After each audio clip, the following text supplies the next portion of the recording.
Hello दोस्तों, जय श्याराम। आज अमारी साळंगपुर पगपाळा यात्राने छे बीजो दिवस। अहींया वाड़ी अमे रोकाया हता अने ए लोकोनो भाव, प्रेम अने मानवता अमे जोई छे के जे अहींया छे आपणे शहेरनी अंदर न जोवा मळे। अने फाइनली त्यांथी अत्यारे मॉर्निंगमां नास्तो करी अमे નીકળી ગયા હતા અને આ છે આજની નારી। એક ભેંસ લઈને નીકળી ગઈ છે તો એક ગાડું લઈને નીકળી ગયા છે ખુદની જાતે। આજની નારી ધારે તો શું ન કરી શકે અને હું આજની નારી આ તરફ લઈને નીકળી ગઈ છું ધજા સાળંગપુર જવા માટે હનુમાનજી દાદુ પાસે। સો ચાલો આ તરફ મારી પગપાળા યાત્રા ચાલુ થઈ ગઈ છે। આ કૂતરાઓ તો એ રીતે જોઈ છે જ્યારે બીજા દેશમાંથી આપણે આવી ગયા હોય અને કોઈ બીજા દેશનું પ્રાણી હોય, બટ કોઈ નહીં, ચલો એમને બી મેં રામ રામ કરી આગળ નીકળી અને ચાલવાનું ચાલુ કરી દીધું છે। અને પગપાળા યાત્રાનો બીજો દિવસ છે અને અત્યારથી જ અમારા પગની હાલત બહુ જ ખરાબ થઈ ગઈ છે કેમ કે અમે શૂઝ પહેર્યા હતા, એમના લીધે અમારી હાલત ખરાબ થઈ છે।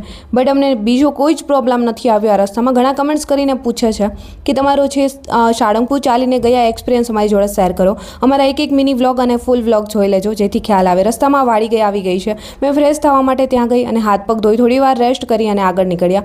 ધીમે ધીમે ચાલવાનું ચાલુ કર્યું। અત્યારે અમારે હાઈવે પર જ ચાલવું પડશે અને ધીમે ધીમે કરતાં જોઈએ આજે કેટલો રસ્તો કપાય છે।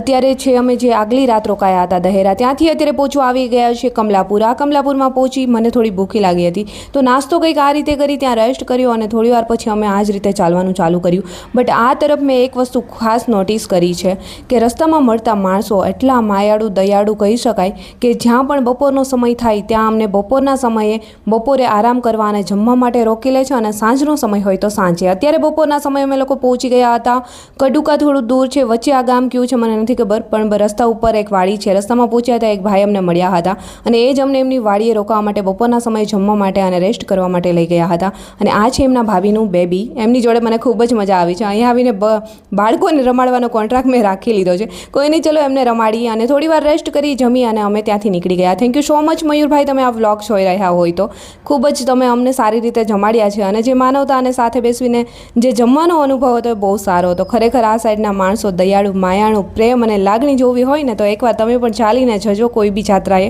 અને આ તરફ તો લોકો બહુ જ દયાળુ છે કેમ કે અમને લોકોને બહુ જ રસ્તામાં સપોર્ટ મળે છે અને સારી રીતે જ્યાં પણ રોકાઈએ છીએ ત્યાં અમને એ લોકો સાચવે છે। આ એક હનુમાનજી દાદુની દયા પણ કહી શકાય। અને કડુકા ગામનું બધા લોકો અમને પૂછી રહ્યા હતા કે કડુકા જાઉં છો, મને ખરેખર ખ્યાલ ન હતો કે કડુકા શું છે। પછી કોઈની કમેન્ટ્સ હતી કે ત્યાં જાગતું દેવાળું છે એટલે મને ખ્યાલ ન હતો। મયુરભાઈએ કહ્યું હતું કે ત્યાં છે નાગ બાપાનું મંદિર છે, ખેતલા બાપાનું મંદિર છે, એકવાર જરૂર જાજો। અમે ત્યાં ગયા, દર્શન કરી અને ચારે તરફ સાપ રખડતા હતા પરંતુ કોઈને ક્યારે નહોતા અડતા અને ખરેખર ખેતલા બાપાનો સાચ તો છે, કોઈને પરચો તો આપ્યો હશે જેથી કરીને આટલું મોટું મંદિર બન્યું હતું।